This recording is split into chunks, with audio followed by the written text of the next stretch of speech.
A minha convidada para o Mercado do Dia é a Isabela Camargo, zootecnista e analista lá da HN Agro. Seja bem-vinda, Isabela. Obrigado por estar aqui com a gente e nos ajudando a entender principalmente essa dinâmica da precificação, né? Semana só começando. A gente viu uma semana anterior bastante firme, com preços reajustando em praças importantes, São Paulo, inclusive. O que a gente pode esperar desse início de semana e principalmente do comportamento ao longo aí dos próximos dias? Seja bem-vinda, Isabela. Eu que agradeço, Alexander. É um prazer falar com você, é um prazer estar aqui com vocês. Desejo muito sucesso aí para esse novo programa e que podem contar com a gente aí quando vocês precisarem, viu? Muito obrigado. E Então vamos lá. a gente conta sim, viu, Isabela? Então vamos lá, vamos falar um pouquinho do mercado essa semana, como você disse, começando. Normalmente a segunda-feira é um pouco mais devagar, o pessoal voltando aí as negociações, mas vamos falar o que a gente espera para essa semana. Então, como na última semana a expectativa é de que o mercado continue firme ainda essa semana.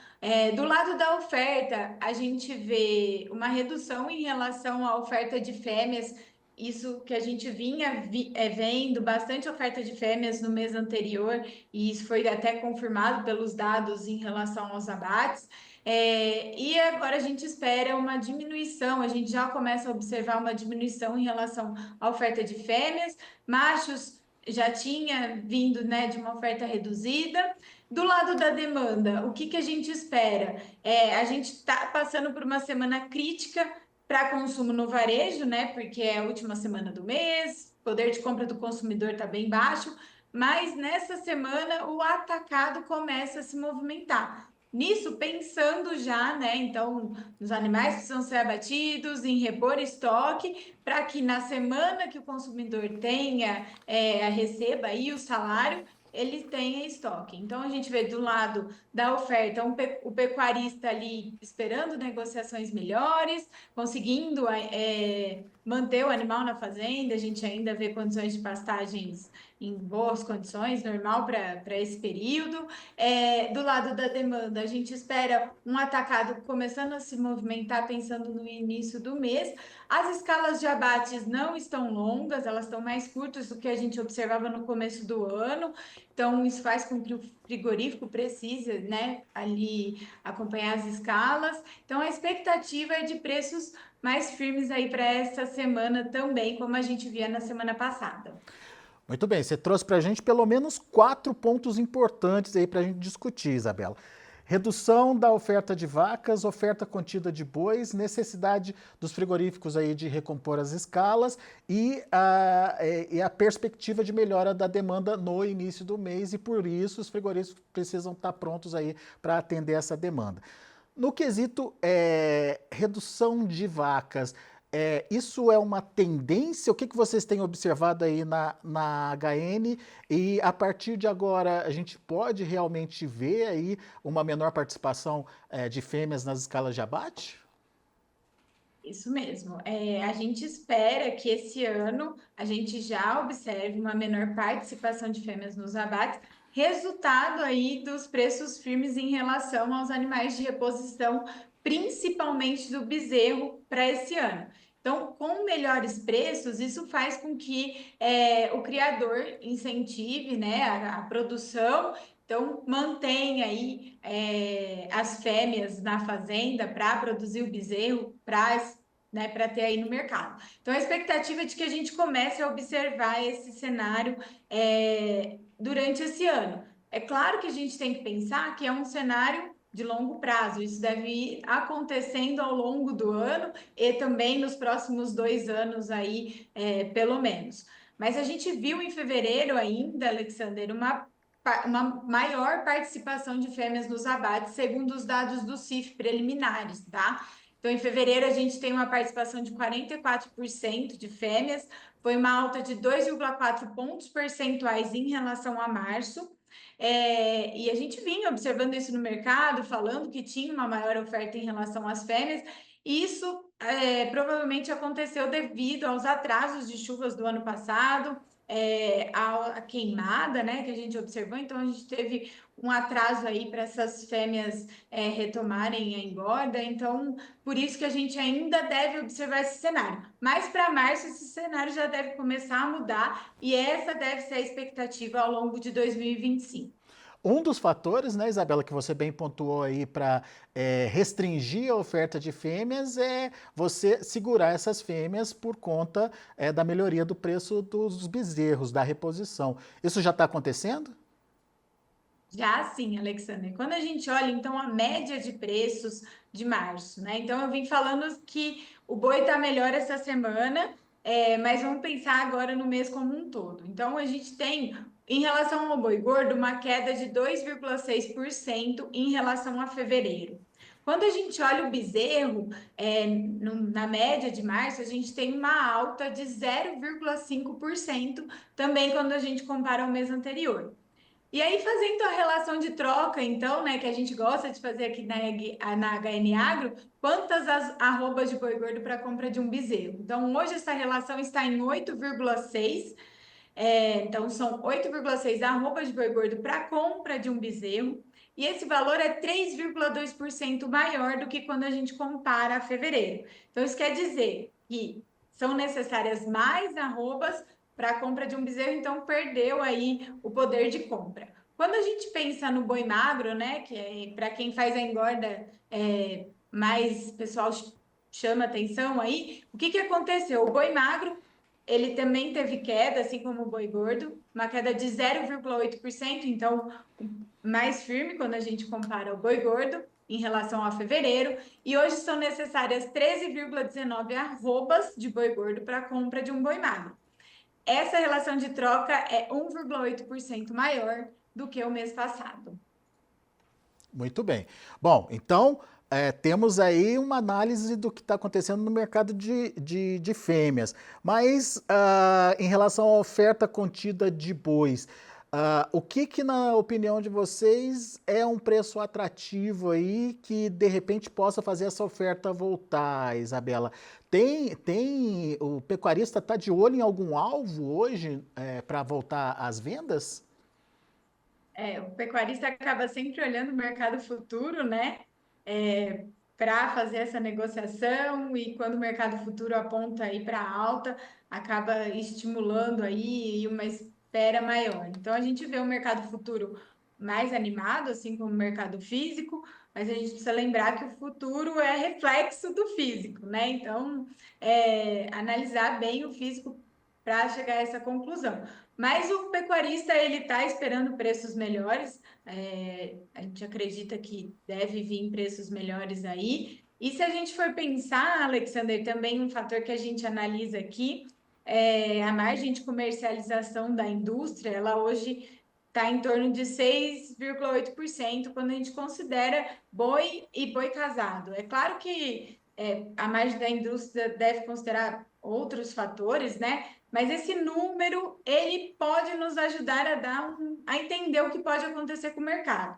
Então, o mês passado, essa margem estava em 5,9% e agora está em 6,8%. Então, sim, dá aí algumas dicas e algum direcionamento para a gente para que o mercado, sim, tenha espaço para preços mais firmes aí no curto prazo.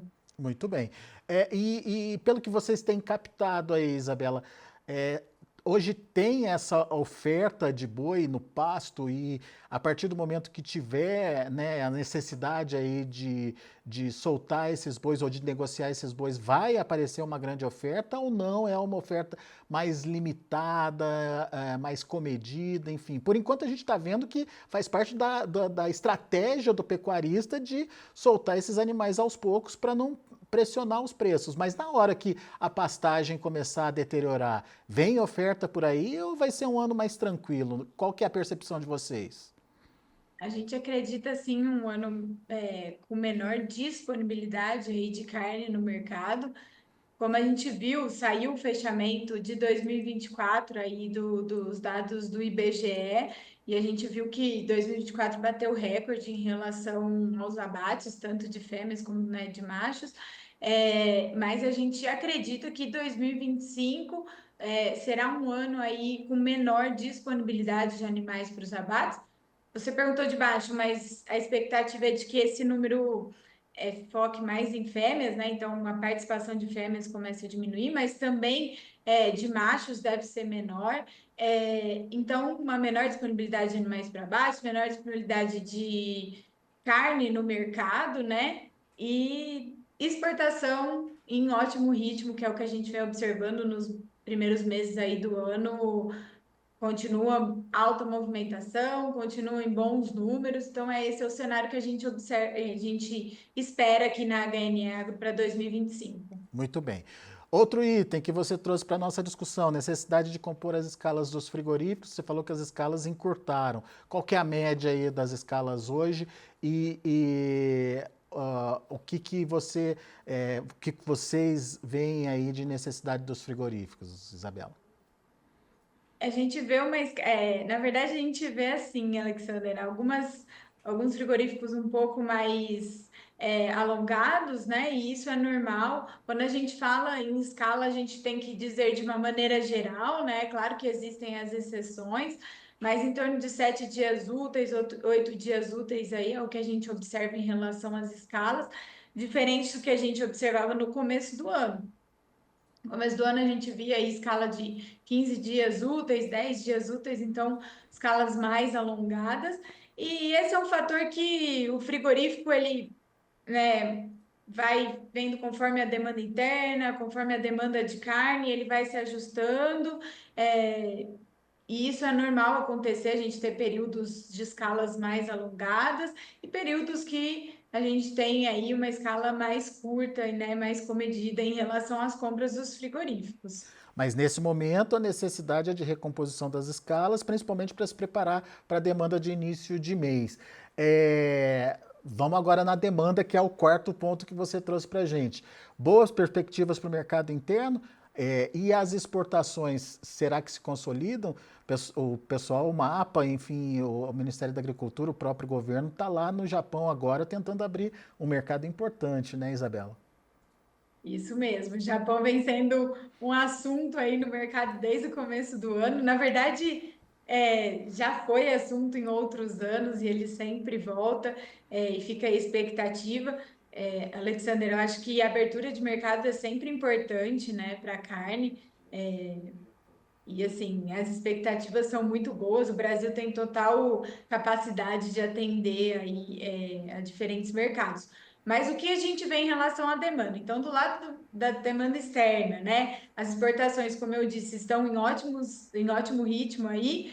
A gente tem a preliminar ainda da semana passada, não saiu a de hoje. Hoje, no final da tarde, aí a gente deve ter números. Mas o que a gente viu até a semana passada foi uma alta de 76% na média diária exportada. Então, no começo do mês, a gente observou que já vinha em um bom ritmo, na segunda semana se concretizou, e isso não só para carne bovina, mas também para aves e suínos. Então, o mercado externo continua em um bom ritmo. O mercado interno é um ponto de atenção, né? A gente vê uma economia patinando, a gente vê uma economia com pontos importantes aí a serem estudados e a serem pensados novamente. Mas assim, a gente espera para esse ano, né? Que só se acontecer alguma coisa muito ruim para a economia, que o mercado interno não vai dar conta e da produção. A gente viu no final do ano passado produção recorde de carne, exportação em ótimo ritmo, abates recordes aí e o mercado subindo. Então passou e foi muito bom, né? Vamos pensar assim. Então, a gente espera que esse ano a gente continue nessa posição de boas exportações, a gente vai ter uma diminuição na produção, então isso deve favorecer para preços melhores. Muito bom. Isabela, obrigado, viu, mais uma vez por estar aqui com a gente, compartilhando as informações que são muito bem apuradas por vocês aí na HN Agro. Lembrando que a HN Agro tem pela frente um grande projeto aí, né, Isabela? O projeto que o Iberville já contou para a gente de estar em várias regiões do país aí, levando informação importante da pecuária brasileira ou para o pecuarista brasileiro, né? É isso mesmo, é a comitiva, né? A HM Agro foi lançada, nós estamos com o projeto a todo vapor e em breve a gente está aí passando por várias regiões, trazendo muita informação de mercado e temos vocês como os nossos parceiros, né? Então, toda a informação nova que sair, a gente traz aqui para o pessoal ficar sabendo tudo que está E a acontecendo. gente está de olho aí nas informações da comitiva, porque, afinal de contas, são informações preciosas para o pecuarista também, principalmente para aqueles que precisam de informações para tomada de decisão. É um ano, a gente sabe, de atenção e principalmente de fazer a coisa certa para garantir a boa rentabilidade no final das contas, né? É isso mesmo, a gente vai levar informação de mercado, então a nossa expectativa, assim, o que vamos fazer com a comitiva é juntar todas as informações que a gente traz para o pecuarista, para que ele tenha a tomada de decisão da melhor forma, que ajude em bons resultados, né? Então, essa é a nossa missão aí, trazer informação de qualidade, trazer informação necessária para que o pecuarista consiga tomar a melhor decisão aí nos negócios. Isso aí. Isabela, obrigado mais uma vez pela participação. Volte sempre.